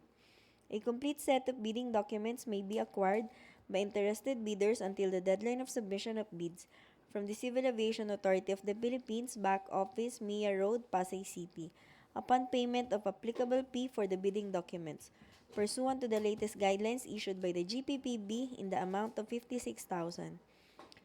The procuring entity shall allow the bidder to present its proof of payment for the fees by presenting the official receipt in the person or through email. Bids must be duly received by the BAC Secretariat through manual submission at the office address given on or before March 13, 2024 at 9 a.m. Late bids shall not be accepted. All bids must be accompanied by a bid security in any of the acceptable forms and in the amount stated in the ITB Clause 14. Bid opening shall be on March 13, 2024 at 9 a.m. at CAAP BAC office and or via Google Meet. Bids will be open in the presence of the bidder's representative who choose to attend the activity. The CAAP reserves the right to reject any and all bids, declare a failure of bidding, or not award the contract at any time prior to contract award in accordance with Section 35.6 and 41 of the 2016 revised IRR of RA 9184, without thereby incurring any liability to the affected bidder or bidders.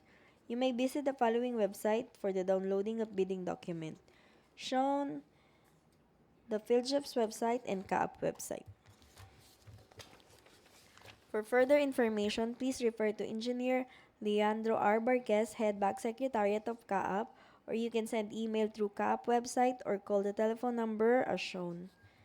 Section 3, Bid Data Sheet with corresponding ITB clause. Under 5.3, eligible bidders, the bidders must have completed within at least a period of 3 years from 2021 to present prior to the submission and receipt of bids. A single contract that is similar to the project, equivalent to at least 50% of the ABC, or have at least 2 similar contracts, and the aggregate contract amount should be equivalent to at least 50% of the ABC, with the largest of these similar contracts being equivalent to at least 25% of the ABC. For this purpose, similar contracts shall refer to contract involving provision of security services. Under 7.1, subcontracting, subcontracting is not allowed. Under 12.0, bid prices, the price of goods shall be quoted DDP to CAAP sites or applicable international commercial terms for this project. As shown is the computation for the ABC based on DOLE Order number 11-21, Class B, effective April 1, 2022. Surgeon Dole Order number 12-22, effective January 1, 2024. And BARM Dole Order number BARM02, effective July 1, 2022. Under 14.1, Bid Security, the bid security shall be in form of a bid securing declaration or any of the following forms and amount. The amount of not less than 2% of the ABC. If bid security is in cash, manager's check, bank draft, guarantee, or irrevocable letter of credit, or the amount of not less than 5% of the ABC if bid security is in surety bond. Under 19.3, Detailed Evaluation and Comparison, the approved budget for the contract for this project is 68,588,883 pesos and 72 centavos. Shown is the breakdown for the ABC based on salaries and wages, agency fee, and 12% BAC. Any bid with financial component exceeding the amount shall not be accepted and outright disqualified. In case of a tie or two or more bidders have been post-qualified as lowest calculated responsive bidders, the tie-breaking measure determined by the procuring entity shall be non-discretionary and non-discriminatory, such that the same is based on sheer luck or chance, pursuant to Appendix 11 tie-breaking method of 2016 revised IRR of RA 9184. As a matter of information to the prospective bidders, the CAAP Bravo has determined to use the method of a raffle, wherein the names of the bidders involved in the tie and declared as LCRVs will be written in separate, similar unmarked papers and will be folded and placed in a container. Thereafter, a CAAP Bravo representative in the presence of the bidders or their representatives will draw the raffle in an order wherein the first drawn bidder shall be considered as the winning LCRB and awarded a contract. The second drawn bidder shall be the second ranked LCRB and so on until LCRBs are drawn and ranked. Under 20.1, post-qualification requirements, other appropriate documents required to be submitted during post-qualification.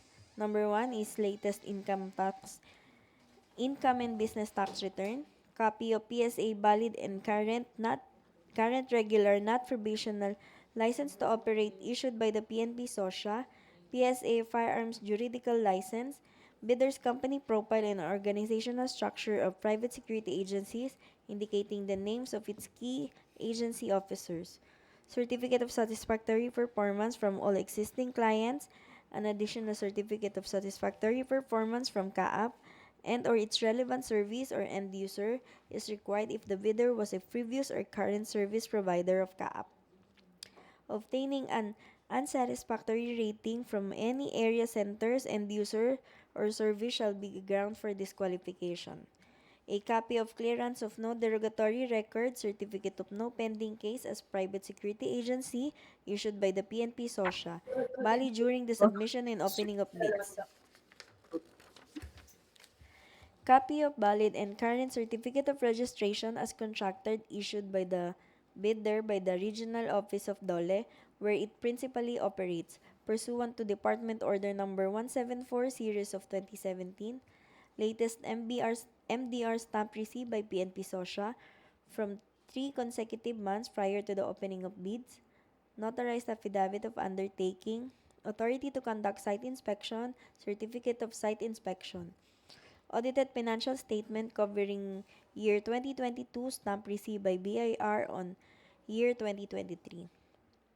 Legal clearance to be issued by the CAAP Enforcement and Legal Service with respect to the non-pendency of any cases of prospective bidders against the authority. Bid bulletin if applicable. Clearance certificate valid during the submission and opening of bids from the following SSS, Pag-ibig, PhilHealth, and BIR.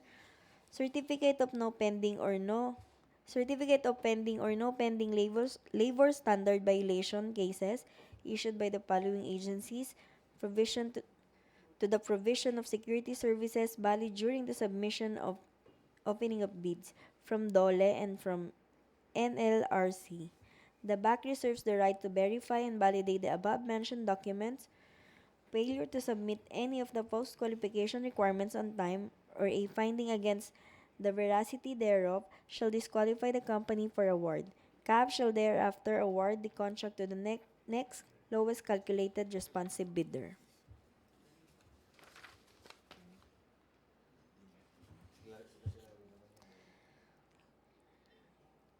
Section 5, Special Conditions of Contract with corresponding GCC clause under 2.2.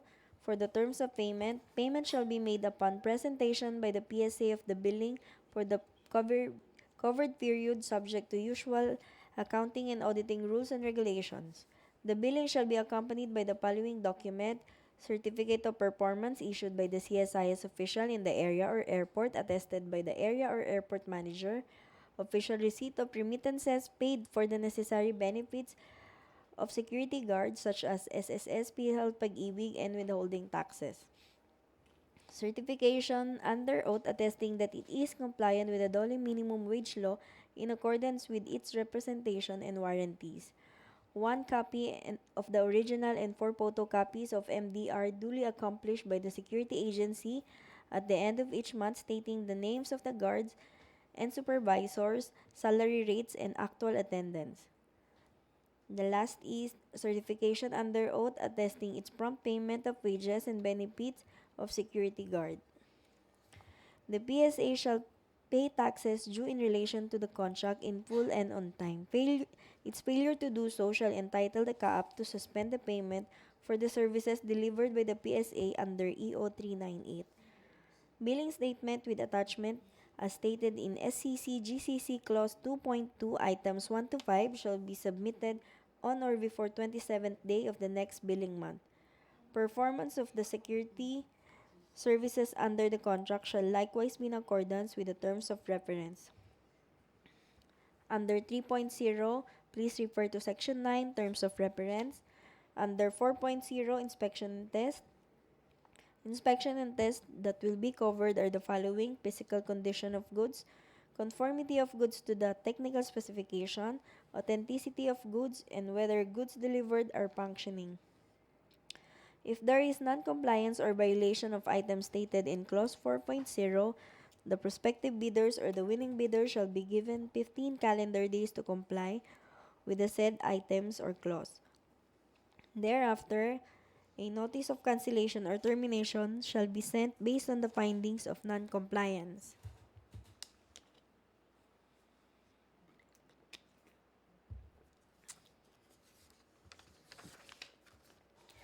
Section 6, Schedule of Requirements. The following are the airports and facilities where the PSA guard shall be deployed. For the manpower requirement, the project requires 162 guards with 82 guard posts. For this project, we will be using two work shift schedule, the 8 hours and 12 hours work shift. The CSIS area supervisor in coordination with the area or airport manager has the option to adopt or change the time duty that will work best to ensure attendance of the security personnel of PSA, as long as it follows the 12-hour and 8-hour rotational schedule. For the equipment requirement, the project requires firearms, ammunition, communication equipment, and motor-powered vehicle, other security equipment, and individual uniform and equipment of guards. As shown are the number required for the firearms, ammunition, communication equipment, and transportation equipment. For other security equipment, as shown. For the individual uniform and equipment of guard, as shown. Other PSA manpower requirements or activities, submission to CSIS of 201 files and necessary documents of private security guard, 7 calendar days after receipt of notice of award.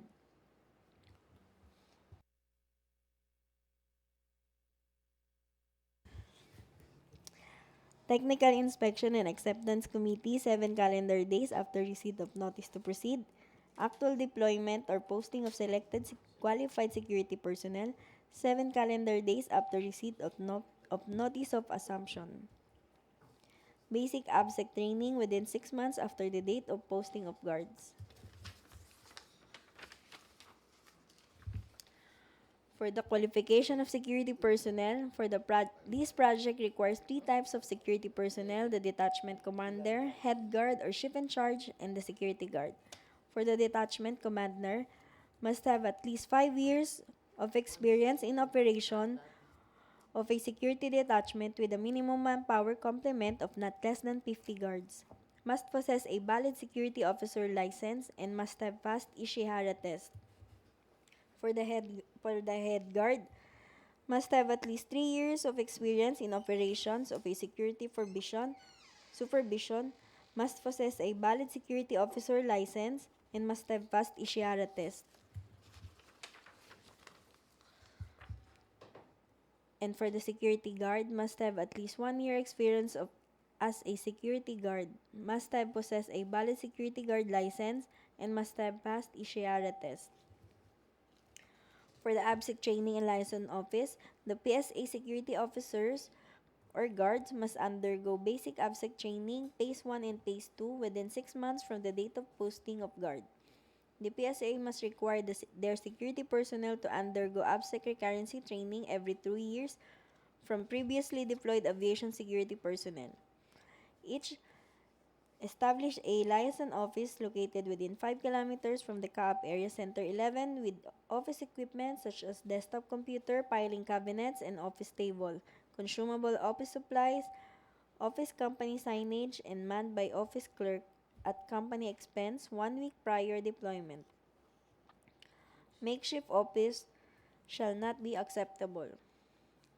4. Conduct at least 2 relevant security trainings or seminars such as but not limited to as shown. Other security requirements, site inspection per airport or facility. Prospective bidder shall conduct site inspection in each airport or facility. The format of certificate of site inspection must be in accordance with the form provided in these bidding documents. Other appropriate documents required to be submitted during post-qualification. 1 is the authority to conduct site inspection, duly signed by the ADG2 CSIS or his authorized representative.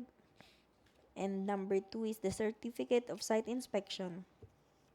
Must be signed by the airport manager or CSIS area or airport supervisor or any airport or facility officer in charge per airport and facility. Checklist of technical and financial document. The first envelope is the Class A document. Legal documents. PhilJobs registration certificate in accordance with the Section 8.5.2 of the IRR.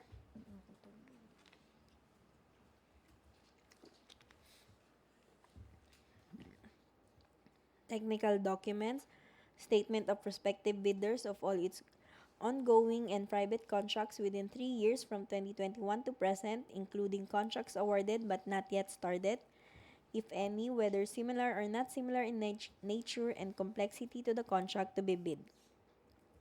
Statement of bidder single largest completed contract completed within 3 years from 2021 to present, similar to the contract to be bid, except under conditions provided in the sections 23.4.1.3 and 23.4.2.4 of 2016 revised IRR of RA 9184 within the relevant period as provided in the bidding documents. Original copy of bid security, if in the form of a surety bond, submit also a certification issued by the Insurance Commission or the original copy of notarized bid securing declaration. Statement of compliance or conformity with the bidding documents as enumerated and specified in the Section 7 technical specification and signed by the authorized representative.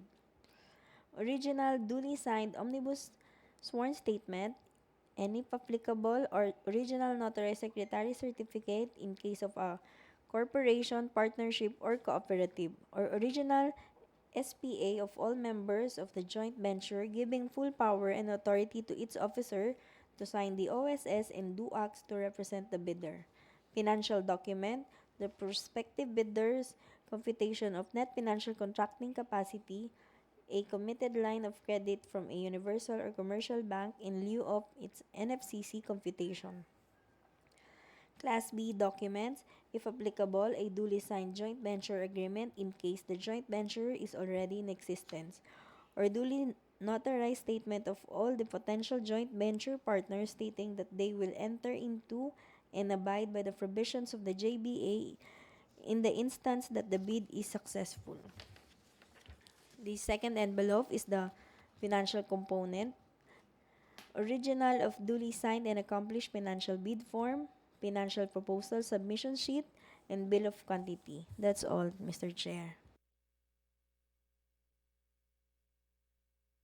Thank you. We're now opening the floor for questions.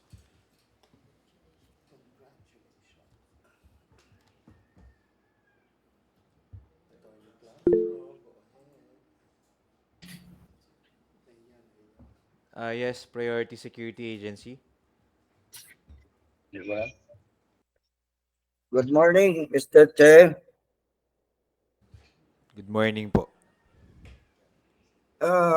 Regarding Priority Security Agency, meron po kaming contract 3 years na hanggang ngayon po hindi pa po na-implement.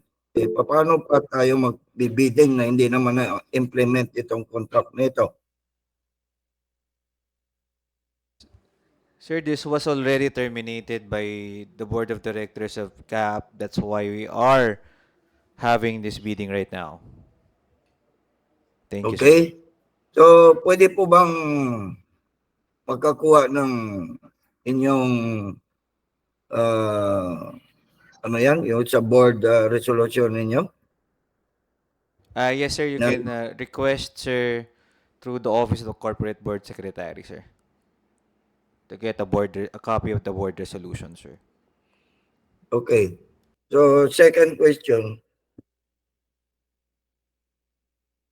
As per, sangayon ako doon kay Attorney Claustro, bakit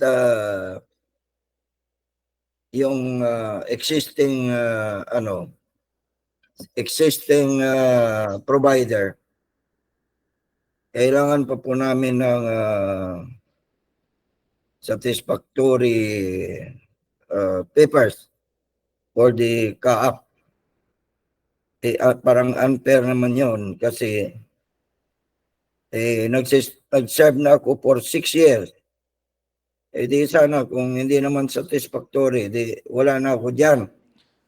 Ngayon, yung mga bago na magsali sa bid, wala naman. Unfair ata sa amin yun. No, sir. Everyone is required to get a certificate of satisfactory performance from all your existing clients.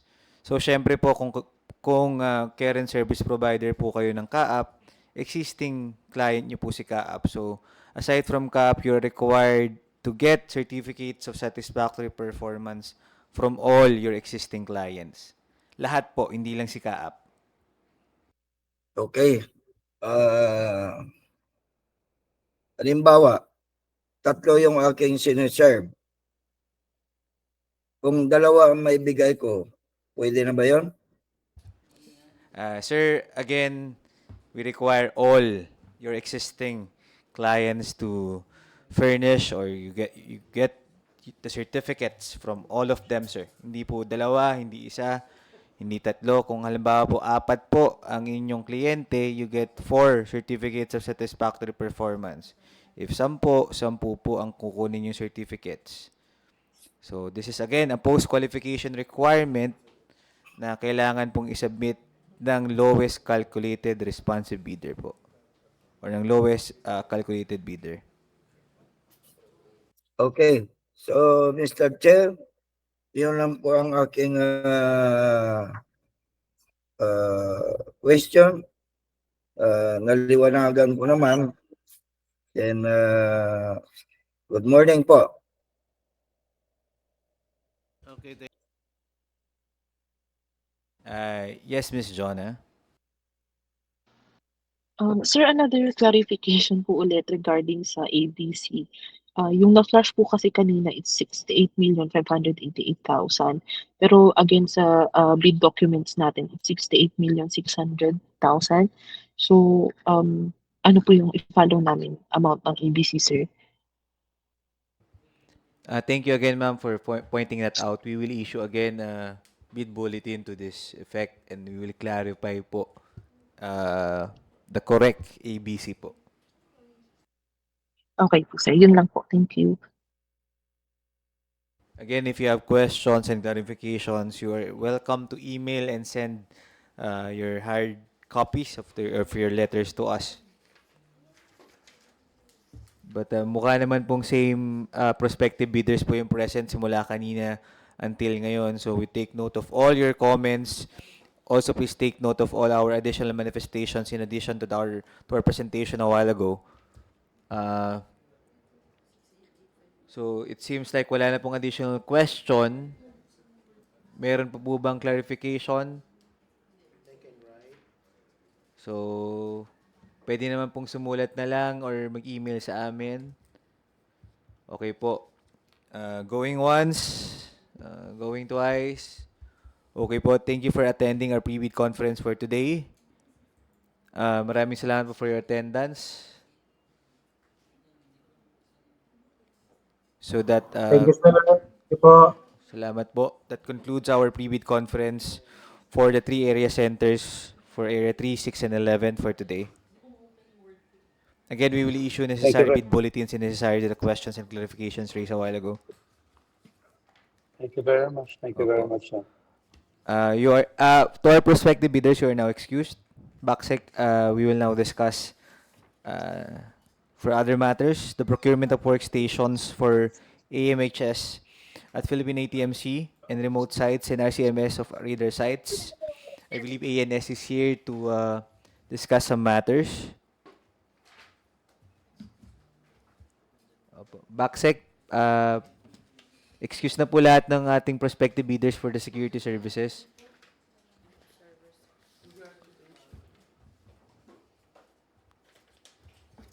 Yes, Sir Noel. June, sorry. Si Sir Noel ang naisip ko. Obvious naman. Sorry, sir.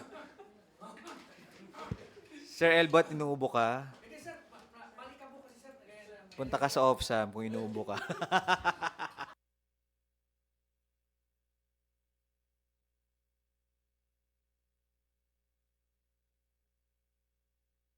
Opo.